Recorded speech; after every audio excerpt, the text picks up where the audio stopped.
गरुड़ जी ने कहा, हे प्रभु, सपिंडीकरण और वार्षिक श्राद्ध करने के पश्चात मृत व्यक्ति स्वकर्मानुसार देवत्व, मनुष्यत्व अथवा पक्षित्व को प्राप्त करता है। फिर भिन्न भिन्न आहार वाले उन लोगों के लिए किए गए श्राद्ध, ब्राह्मण भोज और होम से उन्हें कैसे संतृप्ति होती है। अपने शुभाशुभ कर्मों के द्वारा प्राप्त हुई प्रेत योनि में स्थित वह प्राणी अपने संबंधियों से प्राप्त उस भोज्य पदार्थ का उपभोग कैसे करता है। श्राद्ध की आवश्यकता तो मैंने अमावस्यादि तिथियों में सुनी है, यह बतलाने की कृपा करें। श्री भगवान ने कहा, हे पक्षीराज, श्राद्ध प्रेतजनों को जिस प्रकार से तृप्ति प्रदान करता है उसे सुनो। मनुष्य अपने कर्मानुसार यदि देवता हो जाता है तो श्राद्धान्न अमृत होकर उसको प्राप्त होता है, तथा वही अन्न गंधर्व योनि में भोग रूप से और पशु योनि में तृण रूप में प्राप्त होता है। वही श्राद्धान्न नाग योनि में वायु रूप से, पक्षी की योनि में फल रूप से और राक्षस योनि में आमिष बन जाता है। वही श्राद्धान्न दानव योनि के लिए मांस, प्रेत के लिए रक्त, मनुष्य के लिए अन्न पानादि तथा बाल्यावस्था में भोग रस हो जाता है। गरुड़ ने कहा, हे स्वामिन, इस लोक में मनुष्यों द्वारा दिए गए हव्य कव्य पदार्थ पितृलोक में कैसे जाते हैं? उनको प्राप्त करने वाला कौन है? यदि श्राद्ध मरे हुए प्राणियों के लिए भी तृप्ति प्रदान करने वाला है तो बुझे हुए दीपक का तेल भी उसकी लौ को बढ़ा सकता है। मरे हुए पुरुष अपने कर्मानुसार गति प्राप्त करते हैं तो अपने पुत्र के द्वारा दिए गए पुण्य कर्मों के फल वे कैसे प्राप्त कर सकेंगे? श्री भगवान ने कहा, हे तार्क्ष, प्रत्यक्ष की अपेक्षा श्रुति का प्रमाण बलवान होता है। श्रुति से प्राप्त हुए ज्ञान का स्वरूप अमृत आदि के समान होता है। श्राद्ध में उच्चरित पितरों के नाम तथा गोत्र हव्य कव्य के प्रापक हैं। भक्ति पूर्वक पढ़े गए मंत्र श्राद्ध के प्रापक होते हैं। हे सुपर्ण, ये अचेतन मंत्र कैसे उस श्राद्ध को प्राप्त करा सकते हैं? इस विषय में तुम्हें संशय नहीं रखना चाहिए। अस्तु, इसे समझने के लिए मैं तुम्हें दूसरा प्रापक बता रहा हूँ। अग्निश्वाक्त आदि पितृगण उन पितरों के राजपद पर नियुक्त हैं। समय आने पर विधिवत प्रतिपादित अन्न अभीष्ट पितृ पात्र में पहुँच जाता है। जहाँ वह जीव रहता है वहाँ ये अग्निश्वाक्त आदि पितृदेव ही अन्न लेकर जाते हैं। नाम, गोत्र और मंत्र ही उस दान दिए गए अन्न को ले जाते हैं। शततः योनियों में जो जीव जिस योनि में स्थित रहता है उस योनि में उसे नाम गोत्र के उच्चारण से तृप्ति प्राप्त होती है। संस्कार करने वाले व्यक्ति के द्वारा कुशाच्छादित पृथ्वी पर दाहिने कंधे पर यज्ञोपवीत करके दिए गए 3 पिंड उन पितरों को संतुष्टि प्रदान करते हैं। पितर जिस योनि में जिस आहार वाले होते हैं उन्हें श्राद्ध के द्वारा वहाँ उसी प्रकार का आहार प्राप्त होता है।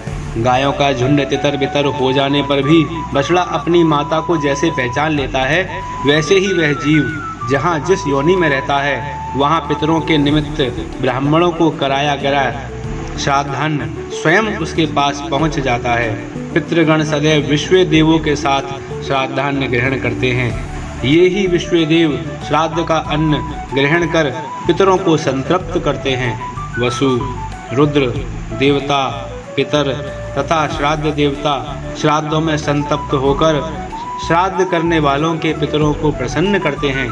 जैसे गर्भिणी स्त्री दोहद गर्भावस्था में विशेष भोजन की अभिलाषा के द्वारा स्वयं को और अपने गर्भस्थ जीव को भी आहार पहुंचाकर प्रसन्न करती है, वैसे ही देवता श्राद्ध के द्वारा स्वयं संतुष्ट होते हैं और पितरों को भी संतुष्ट करते हैं। श्राद्ध का समय आ गया है ऐसा जानकर पितरों को प्रसन्नता होती है। वे परस्पर ऐसा विचार करके उस श्राद्ध में मन के समान तीव्र गति से आ पहुँचते हैं। अंतरिक्षगामी वे पितृगण उस श्राद्ध में ब्राह्मणों के साथ ही भोजन करते हैं। वे वायु रूप में वहां आते हैं और भोजन करके परम गति को प्राप्त हो जाते हैं। हे पक्षिण, श्राद्ध के पूर्व जिन ब्राह्मणों को निमंत्रित किया जाता है, पितृगण उन्हीं के शरीर में प्रविष्ट होकर वहाँ भोजन करते हैं और उसके बाद वे पुनः वहाँ से अपने लोक को चले जाते हैं। यदि श्राद्धकर्ता श्राद्ध में एक ही ब्राह्मण को निमंत्रित करता है तो उस ब्राह्मण के उदर भाग में पिता, वाम पार्श्व में पितामह, दक्षिण पार्श्व में प्रपितामह और पृष्ठ भाग में पिंड भक्षक पितर रहता है। श्राद्ध काल में यमराज प्रेत तथा पितरों को यमलोक से मृत्यु लोक के लिए मुक्त कर देते हैं। हे काश्यप, नरक भोगने वाले भूख प्यास से पीड़ित पितृजन अपने पूर्व जन्म के किए गए पाप का पश्चाताप करते हुए अपने पुत्र पौत्रों से मधु मिश्रित पायस की अभिलाषा करते हैं। अतः विधि पूर्वक पायस के द्वारा उन पितृगणों को संतृप्त करना चाहिए। गरुड़ ने कहा, हे स्वामिन, उस लोक से आकर इस पृथ्वी पर श्राद्ध में भोजन करते हुए पितरों को किसी ने देखा भी है? श्री भगवान ने कहा, हे गुरुत्मन, सुनो, देवी सीता का उदाहरण है। जिस प्रकार सीता ने पुष्कर तीर्थ में अपने ससुर आदि 3 पितरों को श्राद्ध में निमंत्रित ब्राह्मण के शरीर में प्रविष्ट हुआ देखा था, उसको मैं कह रहा हूँ। हे गरुड़, पिता की आज्ञा प्राप्त करके जब श्री राम वन चले गए तो उसके बाद सीता के साथ श्री राम ने पुष्कर तीर्थ की यात्रा की। तीर्थ में पहुंचकर उन्होंने श्राद्ध करना प्रारंभ किया। जानकी ने एक पके हुए फल को सिद्ध करके राम के सामने उपस्थित किया। श्राद्ध कर्म में दीक्षित प्रियतम राम की आज्ञा से स्वयं दीक्षित होकर सीता ने उस धर्म का सम्यक पालन किया। उस समय सूर्य आकाश मंडल के मध्य पहुंच गए और कुतुब मुहूर्त दिन का 8वां मुहूर्त आ गया था। श्री राम ने जिन ऋषियों को निमंत्रित किया था वे सभी वहां पर आ गए थे। आए हुए उन ऋषियों को देखकर विदेहराज की पुत्री जानकी राम की आज्ञा से अन्न परोसने के लिए वहां आई, किंतु ब्राह्मणों के बीच जाकर वे तुरंत वहां से दूर चली गईं और लताओं के मध्य छिपकर बैठ गईं। सीता एकांत में छिप गईं। इस बात को जानकर श्री राम ने यह विचार किया कि ब्राह्मणों को बिना भोजन कराए साध्वी सीता लज्जा के कारण कहीं चली गई होंगी। पहले मैं इन ब्राह्मणों को भोजन करा लूं, फिर उनका अन्वेषण करूंगा। ऐसा विचार कर श्री राम ने स्वयं उन ब्राह्मणों को भोजन कराया। भोजन के बाद उन श्रेष्ठ ब्राह्मणों के चले जाने पर श्री राम ने अपनी प्रियतमा सीता से कहा कि ब्राह्मणों को देखकर तुम लताओं की ओट में क्यों छिप गईं? हे तन्वंगी, तुम इसका समस्त कारण अविलंब मुझे बताओ। श्री राम के ऐसा कहने पर सीता मुंह को नीचे कर सामने खड़ी हो गई और नेत्रों से आंसू बहाती हुई राम से बोली। सीता जी ने कहा, हे नाथ, मैंने यहाँ जिस प्रकार का आश्चर्य देखा उसे आप सुने। हे राघव, इस श्राद्ध में उपस्थित ब्राह्मण के अग्रभाग में मैंने आपके पिता का दर्शन किया जो सभी आभूषणों से सुशोभित थे। उसी प्रकार के अन्य 2 महापुरुष भी उस समय मुझे दिखाई पड़े। आपके पिता को देखकर मैं बिना बताए एकांत में चली आई थी। हे प्रभु, वल्कल और मृग चर्म धारण किए हुए मैं कैसे राजा दशरथ के सम्मुख जा सकती थी? हे शत्रु पक्ष के वीरों का विनाश करने वाले प्राणनाथ, मैं आपसे यह सत्य ही कह रही हूँ। अपने हाथ से राजा को मैं वह भोजन कैसे दे सकती थी जिसके दासों के भी दास कभी भी वैसा भोजन नहीं करते रहे? तृण पात्र में उस अन्न को रखकर मैं कैसे उन्हें ले जाकर देती? मैं तो वही हूँ जो पहले सभी प्रकार के आभूषणों से सुशोभित रहती थी और राजा मुझे वैसी स्थिति में देख चुके थे। आज वही मैं कैसे राजा के सामने जा पाती? हे रघुनंदन, उसी से मन में आई हुई लज्जा के कारण मैं वापस हो गई। श्री भगवान ने कहा, हे गरुड़, अपनी पत्नी के ऐसे वचनों को सुनकर श्री राम का मन विस्मित हो उठा। यह तो आश्चर्य है। ऐसा कहकर वे अपने स्थान पर चले आए। सीता ने जिस प्रकार अपने पितरों का दर्शन किया था उसी प्रकार तुम्हें मैंने सुना दिया। अब मैं संक्षेप में श्राद्ध का महात्म्य बता रहा हूँ, सुनो। पितृगण अमावस्या के दिन वायु रूप में घर के दरवाजे पर उपस्थित रहते हैं और अपने स्वजनों से श्राद्ध की अभिलाषा करते हैं। जब तक सूर्यास्त नहीं हो जाता तब तक वे वहीं भूख प्यास से व्याकुल होकर खड़े रहते हैं। सूर्यास्त हो जाने के पश्चात वे निराश होकर दुखित मन से अपने वंशजों की निंदा करते हैं और लंबी लंबी सांसें खींचते हुए अपने अपने लोकों को चले जाते हैं। अतः प्रयत्नपूर्वक अमावस्या के दिन श्राद्ध अवश्य करना चाहिए। यदि पितृजनों के पुत्र तथा बंधु बांधव उनका श्राद्ध करते हैं और गया तीर्थ में जाकर इस कार्य में प्रवृत्त होते हैं तो वे उन्हीं पितरों के साथ ब्रह्मलोक में निवास करने का अधिकार प्राप्त करते हैं। उन्हें भूख प्यास कभी नहीं लगती। इसीलिए विद्वान को प्रयत्नपूर्वक यथाविधि शाक पात से भी अपने पितरों के लिए श्राद्ध अवश्य करना चाहिए। समयानुसार श्राद्ध करने से कुल में कोई दुखी नहीं रहता। पितरों की पूजा करके मनुष्य आयु, पुत्र, यश, स्वर्ग, कीर्ति, पुष्टि, बल, श्री, पशु, सुख और धन्य धान्य प्राप्त करता है। देव कार्य से भी पितृ कार्य का विशेष महत्व है। देवताओं से पहले पितरों को प्रसन्न करना अधिक कल्याणकारी है। जो लोग अपने पितृगण, देवगण, ब्राह्मण तथा अग्नि की पूजा करते हैं वे सभी प्राणियों की अंतरात्मा में समाविष्ट मेरी ही पूजा करते हैं। शक्ति के अनुसार विधि पूर्वक श्राद्ध करके मनुष्य ब्रह्म पर्यंत समस्त चराचर जगत को प्रसन्न कर लेता है। हे आकाशचार्यन गरुण, मनुष्यों के द्वारा श्राद्ध में पृथ्वी पर जो अन्न बिखेरा जाता है उससे जो पितर पिशाच योनि में उत्पन्न हुए हैं वे संतृप्त होते हैं। श्राद्ध में स्नान करने से भीगे हुए वस्त्रों द्वारा जो जल पृथ्वी पर गिरता है उससे वृक्ष योनि को प्राप्त हुए पितरों की संतुष्टि होती है।